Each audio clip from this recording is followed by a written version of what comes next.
My firstborn child was murdered, cut into pieces with a machete. My whole family and everyone in my family was brutally killed with machetes.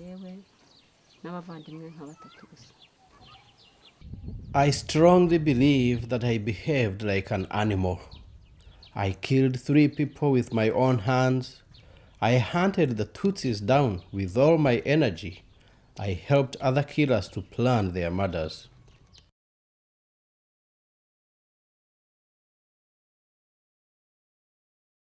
Joseph Numatera's mission for over 20 years has been healing the wounds of ethnic conflict. In the case of Rwanda, this is what led into the genocide. His life was changed after he attended a healing and reconciliation workshop led by Dr. Rhiannon Lloyd, who arrived in Rwanda within weeks of the bloodshed. To say the cross of Jesus has already paid the price for this. I had to face the reality of being a Hutu after the genocide. So the shame and the guilt of the genocide now was with me. So I was stuck. Now, going through, when I met Dr. Rhiannon, who was running a workshop on healing and reconciliation, going through that workshop helped me a lot to first face my pain, my wounds, my own bitterness and prejudice and anger and shame, all that was in my heart. I dealt with that in that workshop. I was given the opportunity to find healing at the cross. There were a lot of teachings that were there, but going to the cross, hearing people asking for forgiveness, and that was a very unique experience. It's now over 2 decades since those early workshops. Joseph has established Rabagirana Ministries, and with his team they progress this vital work.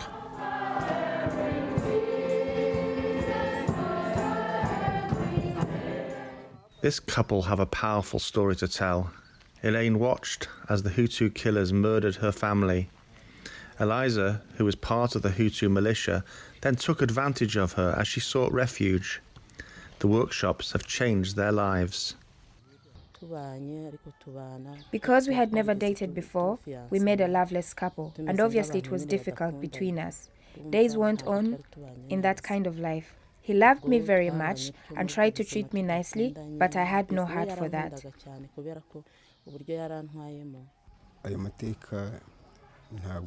Elaine came home telling me there are people in town who are teaching about healing from inner wounds, restoration and forgiveness, to make people live together in harmony again, to help them heal from their hearts and be able to forgive. My wife changed after that seminar. I noticed she had changed. I would tell her, let's do this and that, and she would agree with me. It has really transformed our lives. Rabagirana are also working with communities to help develop income-generating initiatives. This class is teaching tailoring skills and will enable these young women to start their own businesses. The community working together for a common goal. This project is building clay ovens. Adetta was forced to watch as the Hutu militia murdered her husband and children. Her life was transformed by the workshops, and she went on to be a part of the teaching team. She not only was teaching reconciliation, but she lived it, because she adopted orphans to take the place of the children that had been killed, her own children, but not from her own tribe. She adopted Hutu orphans from the tribe that had killed. She is running a group that she's called Don't Weep, and it's for widows and women who have been raped. A lot of these women who were gang raped were wounded so severely that some of them can't even walk, and I think one of the most moving experiences of my life has been to be with them as they worshipped, these women, and to see them just, with eyes towards heaven, with smiling faces, just worshipping God in spite of everything that they've been through. Dave Bankhead, a composer and musical director from the UK, has worked closely with Joseph and his team over the years, helping Rwandan musicians and choirs to write and record worship songs expressing healing, forgiveness and reconciliation. I'm tremendously excited about Rabagirana. It's a new vision. The reconciliation vision has already been in existence in Rwanda for 20 years, but Rabagirana is something new. I know that this story of healing is one that is going to resonate in many countries around the world. It has to go out from Rwanda to other places, and I'm sure that's part of God's plan. The healing and reconciliation workshops are central to Rabagirana's vision and continue to transform the lives of so many people. I attended the seminar on healing inner wounds, unity and reconciliation. Those seminars were brought to us by Joseph and his team.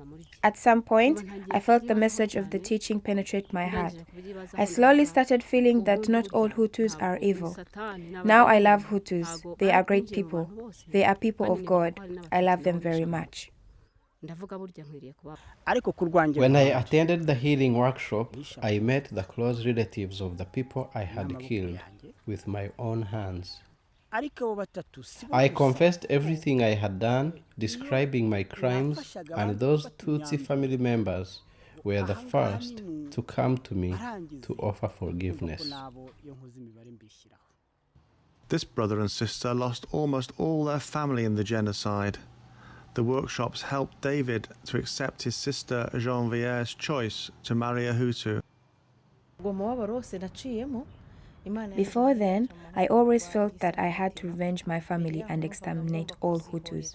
But after attending the seminars on healing and reconciliation, after surrendering my pains, yielding them to Jesus, that's when I received that forgiveness which comes from God.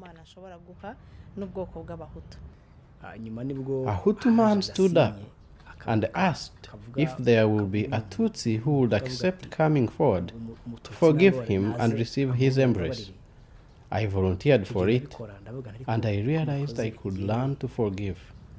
I think it was God in action. Rabagirana is working hard to touch so many people's lives. Joseph's ministry is making a real difference across Rwanda and further afield, but this important work relies on your support.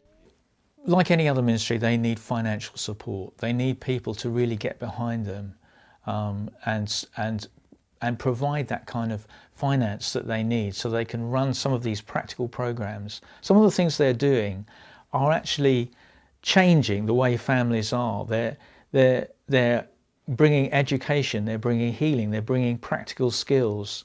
They're transformational in very practical, down-to-earth ways, which is something I really love. But they need money to do that. They need our kind of support.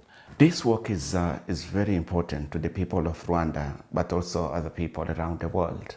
Please support us to be able to change lives and to continue to bring healing and reconciliation to places where there is still a lot of hurt.